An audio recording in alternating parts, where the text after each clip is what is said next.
So if you study this sort of magic, one thing will begin to stick out more than anything else.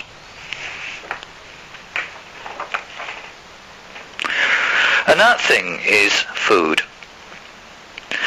Perhaps from the beginning of time, food has been the mediating principle of all magic. Food is the secret key to magic in all traditions at all times. According to the Hindu intellectual tradition, everything is food. When we die, we are consumed in the funeral pyre or digested in the warm earth, just as we during our lifetime consumed other organisms in the fire of our own stomachs.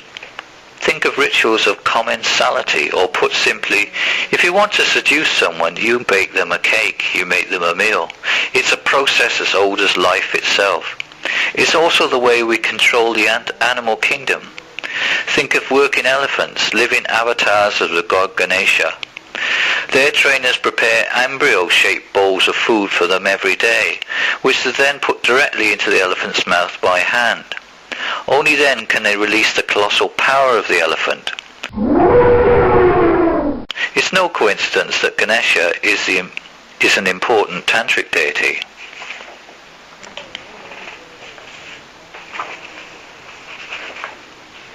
I want to talk a little bit about disease entities again.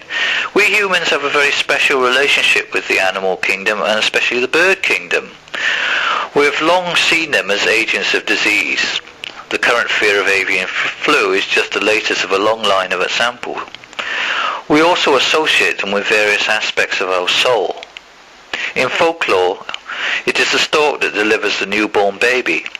In ancient Egypt, various parts of the souls were represented by different birds. For instance, the Ak, or the transfigured self, was represented by the crested ibis. And in Plato, one reads that when a soul is reborn, it takes flight on the wings of a swan. And this is a theme you can find repeated in many poems and many pieces of folklore.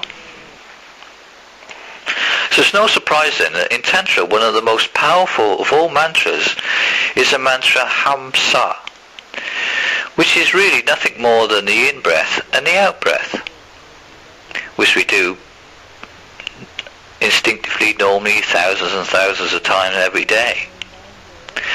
But this word Hamsa has lots of dual meanings. It can also mean a swan or a goose, another form of bird.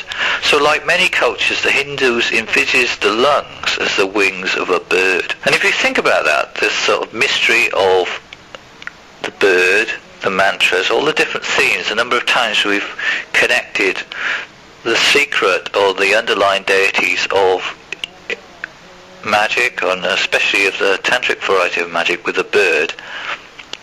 Well, I read you this final passage from a rather interesting book by someone called David Gordon White, called Kiss of the Yogini. The yoginis, whose cults were central to Kaula practice, had the following features. 1. They were a group of powerful, sometimes martial, female divinities with whom human female witches were identified in ritual practice.